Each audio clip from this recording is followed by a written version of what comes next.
Hello everyone, welcome to my channel. दोस्तों, मेरे channel में आप लोगों का बहुत बहुत स्वागत है। और दोस्तों, आज मैं आप लोगों से शेयर करूंगी गुलदावरी के पौधे के बारे में कुछ ऐसे टिप्स जिससे आप भी अपने गुलदावरी के पौधों से सीज़न आने पर एक ही पौधे के ऊपर अनगिनत और ज़्यादा से ज़्यादा संख्या में फूल ले सकते हैं। और दोस्तों, पूरा मैं आप लोगों को आज अपडेट सहित दिखाऊंगी। तो चलिए वीडियो स्टार्ट करते हैं। उसके पहले दोस्तों, अगर आप चैनल पर नए हो तो प्लीज़ वीडियो को लाइक करके और चैनल को सब्सक्राइब भी कर लें। तो दोस्तों, ये गुलदावरी के पौधे के कई नाम हैं। इसे लोग क्राइज़ैंथेमम और सेवंती भी बोलते हैं। वैसे ज़्यादातर लोग इसे गुलदावरी के नाम से ही पुकारते हैं। दोस्तों, ये सर्दी के टाइम पर फ्लावरिंग करता है और सबसे अच्छी खासियत इस पौधे की ये है, इसमें सारे फूल इकट्ठे ही खिलते हैं और करीब ये 30 से 35 दिनों तक इसके फूल जैसे के तैसे ही लगे रहते हैं। मतलब गुलदाउदी के फूलों की लाइफ 30 से 35 दिनों की होती है। इतने दिनों में गुलदाउदी के फूल बिल्कुल भी ख़राब नहीं होते। लेकिन दोस्तों, इनको अच्छे से मेंटेन करने के लिए कुछ ज़रूरी बातें होती हैं, जिनको अगर आप फॉलो करते हैं तो आपको भी अच्छी फ्लावरिंग मिलेगी, जो कि इस वीडियो में मैं आप लोगों से शेयर करूंगी। दोस्तों, सबसे पहले अगर हम नर्सरी से पौधा लाते हैं तो इस बात से कंफ्यूज रहते हैं कि कितने इंच का गमला हमें इन पौधों को देना चाहिए। और जब आप नर्सरी से पौधा लाते हैं और अगर माली से पूछेंगे कि हमें कितना, मतलब कौन सा कितने इंच का गमला लेना है, तो माली तो आपको 12 से 14 इंच का भी बताएगा। लेकिन मेरे हिसाब से अगर है तो 8 से 10 इंच के गमले हमारे इन पौधों के लिए सफिशियंट होते हैं। अब दोस्तों, दूसरा क्या है कि हमें सबसे पहले अगर अपने ये गुलदाउदी के पौधों पर ज़्यादा से ज़्यादा संख्या में फ्लावरिंग चाहिए है, तो हमें सबसे पहले करना क्या होगा कि हमारे जो ये पौधे लगे हुए हैं तो इनकी अभी हमें प्रूनिंग कर देनी है। अगर आप हार्ड करना चाहें तो हार्ड कर दें और सॉफ्ट करना चाहें तो सॉफ्ट कर दें, बट मैं तो हार्ड ही कर रही हूँ क्योंकि इससे मेरा प्लांट जो है काफ़ी बुशी हो जाता है और मैं हर बारी ऐसा करती हूँ। वैसे मैं 2 गमलों में तो कर चुकी हूँ, लेकिन ये तीसरा वाला बचा हुआ है, तो मैंने कहा आप लोगों से मैं इसका वीडियो शेयर करती हूँ। तो ये देखिए, मैं हार्ड प्रूनिंग ही कर रही हूँ और इस तरह से हमें अपने पूरे पौधे की प्रूनिंग कर देनी है। हालांकि इसमें अभी बड्स भी आ रही थी, लेकिन दोस्तों अगर इस समय हम इनका एक कली का लोब कर लेते तो उसके ऊपर हमें सिर्फ एक ही फूल मिलता, तो इसलिए हम इसकी प्रूनिंग कर देंगे। और दोस्तों, यदि आपका प्लांट मतलब पूरी तरह से फ्रेश हो, इस तरह से उसमें कोई काले पीले पत्ते ना लगे हों, तो आप उसकी सॉफ्ट प्रूनिंग भी कर सकते हैं। लेकिन मेरा पेड़ ये बरसात की वजह से देखिए, आप पानी वानी बरसता रहा तो इसमें ये पत्ते वत्ते चिपक गए हैं, तो मुझे तो इसकी प्रूनिंग ही करनी थी और इसको साफ़ भी करना है, क्योंकि जो ऊपर इतनी बड़ी बड़ी पत्ती वगैरह लगे हुए थे तो उनको करने में थोड़ी दिक्कत हो रही थी, तो मैंने तो इसको हार्ड प्रूनिंग ही कर दिया। अब इससे मुझे बहुत अच्छा रिज़ल्ट मिलेगा, जिसका मैं आपको अभी उसका अपडेट भी दिखाती हूँ। तो इस तरह से आप अपने सभी पौधों की हार्ड प्रूनिंग कर लें और इससे आपको देखिएगा कितना बेनिफिट मिलेगा। आप खुद भी ऐसा करने के बाद, आप ज़्यादा नहीं तो अपने एक प्लांट पर ऐसा करके देखें, तो आपको खुद पता चल जाएगा कि हाँ, ऐसा करने से कैसा होता है। तो दोस्तों, बस इस तरह से हमें अपने सभी पौधों की प्रूनिंग कर लेनी है, हार्ड हो हार्ड, सॉफ्ट हो सॉफ्ट। उसके बाद जो भी उसमें ये काले पीले पत्ते हों उन सबको हटा देना है, टहनियों में हो कहीं भी हो। उसके बाद अगला काम हमें क्या करना है दोस्तों, अपने सभी सभी प्लांटरों की गुड़ाई कर देनी है। जिस जिस तरह से मैं कर रही हूँ इस तरह से आप गुड़ाई कर लें। हालांकि आप एक पॉट में एक ही पौधा लगाएं, ये तो मेरे किसी में 2 भी लगे हुए हैं, लेकिन ज़्यादातर एक पौधा ही लगाए हुए हूँ। एक पौधे पर अच्छी फ्लावरिंग आती है और इस तरह से जो भी अभी इसमें बर्ड्स दिख रही हूँ उनको हटा देना है। मैं हटा रही हूँ बराबर से। और दोस्तों, ये वाली ब्रांचेस मैंने इसलिए छोड़ दी क्योंकि ये बिल्कुल फ्रेश हैं, तो अगर आपके भी इस तरह से फ्रेश हो तो आप उनके बस ये बड्स को ज़रूर हटा दें, जो इसमें ये कली आ रही है, अगर आपको ज़्यादा फ्लावरिंग चाहिए है तो।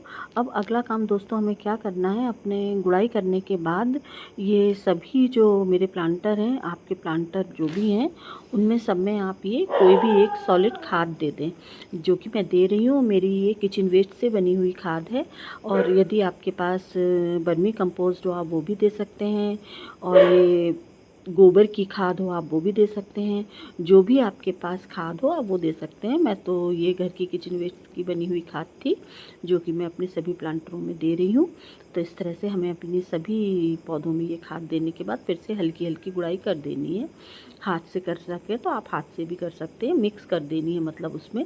और बस दोस्तों, इसके बाद हमें कुछ नहीं करना है, इन पौधों को उठाकर अपने एक जगह अब इनको फुल सनलाइट में ही रखना है दोस्तों, इनको सेमी शेड में नहीं रखनी है। इन्हें हमें पूरी दिन भर की धूप में रखना है, क्योंकि जितनी ज़्यादा धूप हम अपने इन पौधों को देंगे, इनमें उतनी जल्दी ग्रोथ होगी और टाइम पर अपने फ्लावरिंग भी होना शुरू हो जाएगी। तो दोस्तों बस अब हमें कुछ नहीं करना है, इनको ऐसी जगह रखना है जहाँ पर दिन भर की धूप आती हो। अब दोस्तों अगला काम हमें क्या करना है, देखिए हमने जो इसकी ये कटिंग जो निकाली थी, तो उनको ऐसे ही नहीं फेंकना है। इन सब कटिंग में जो इसमें मैच्योर कटिंग है, जो अच्छी हेल्दी कटिंग हो, उन सबको हमें ले लेनी है, क्योंकि दोस्तों अभी हमारे पास काफ़ी टाइम है, ये कटिंग भी आराम से लग जाएंगी। तो इसलिए हमें ऐसी हेल्दी कटिंग लेनी है जो जल्दी से मिट्टी में जड़ पकड़ ले। तो मैं अभी इसमें से जो हेल्दी कटिंग है, मैं वो सब छांट ले रही हूँ और उनको फिर क्या करना है दोस्तों, इनको लगाना कैसे है वो भी आपको दिखाती हूँ। कुछ तो अगर आप चाहें तो सिंगल भी लगा सकते हैं, लेकिन मैं एक तरीके से और लगाती हूँ जो कि मैं आपको दिखा रही हूँ अभी। तो इन सारी कटिंग को हमें निकालने के बाद इनको अच्छे से पानी में धो लेना है, क्योंकि अगर इसमें को मतलब ज़्यादातर मिलीबग का डर रहता है। वैसे मेरे प्लांट में तो नहीं थे मिलीबग, फिर भी इनको अच्छे से हमें धो लेनी है। इन सब कटिंग को हम धोने के बाद क्या करेंगे दोस्तों, अब इन कटिंग में से हमें आधी आधी कटिंग कर लेनी है, मतलब जिनकी टहनी जो बराबर की हो, तो उस तरह से आधी आधी कटिंग हम कर लेंगे।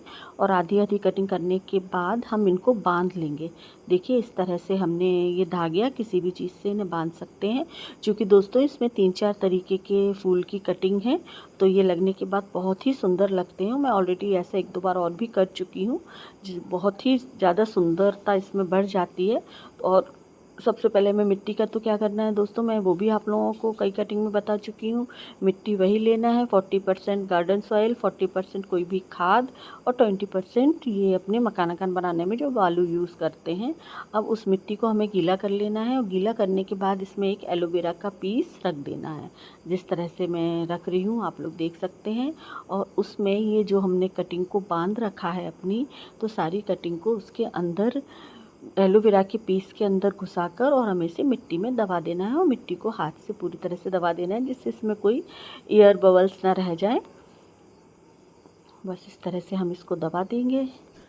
अब इसमें अच्छे से पानी इसलिए देंगे क्योंकि दोस्तों मेरी मिट्टी जो गमले की थी वो नीचे तक सूखी थी, तो हमें इसमें अब ये भर के अच्छे से पानी दे देना है, जिससे कि वो नीचे तक मिट्टी को गीला कर दे।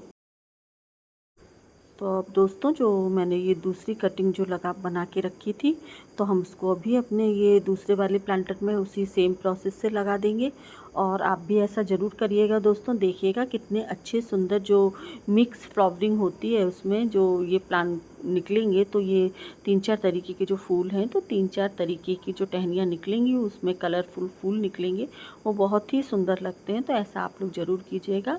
और आप अगर एलोवेरा में करके ना लगाना चाहें तो मत लगाइए, आप उसमें डिप करके और सिर्फ मिट्टी में भी लगा सकते हैं, तब भी कटिंग आपकी लग जाएंगी। तो दोस्तों कैसी लगी आपको मेरी आज की ये वीडियो, और यदि आप लोगों को ज़रा भी पसंद आई हो, ज़रा भी आप लोगों के लिए यूज़फुल हो, तो प्लीज़ मेरे चैनल को भी सब्सक्राइब करें, मुझे लाइक करें, कमेंट करें और शेयर करें।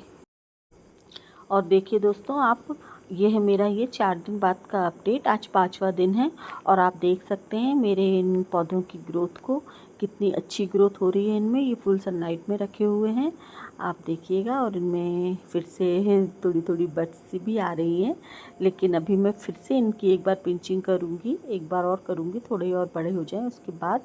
और आप अभी देखिए इनकी ग्रोथ कितनी अच्छी हो रही है। 5वें दिन का अपडेट है ये दोस्तों। और दोस्तों इसमें तो मेरा एक ही प्लांट लगा हुआ है, लेकिन इसमें देखिए नीचे से अलग से ग्रोथ आ गई है। तो मैं ये भी थोड़े बड़े हो जाएं तो इनको भी निकाल कर दूसरे प्लांट में शिफ्ट कर दूंगी। तो ये इसमें ये भी आ चुके हैं। और दोस्तों एक प्लांट मेरा ये भी है, मैंने इसको तो वीडियो में नहीं दिखाया था, लेकिन ये भी मैंने 15-20 दिन पहले लगाया हुआ था और इस भी अच्छी ग्रोथ कर रहा है। तो बस ये भी अच्छा लग रहा है। और दोस्तों मुझे बिनका का तो बहुत शौक़ है, जो भी कटिंग निकलती है तो यहाँ वहाँ लगा देती हूँ। तो देखिए ये भी कटिंग से लगा हुआ है और काफ़ी अच्छा ग्रोथ कर गया है ये भी। तो दोस्तों बस आज के लिए इतना ही। चैनल पर नए हो तो सब्सक्राइब ज़रूर कर लें। Thank you.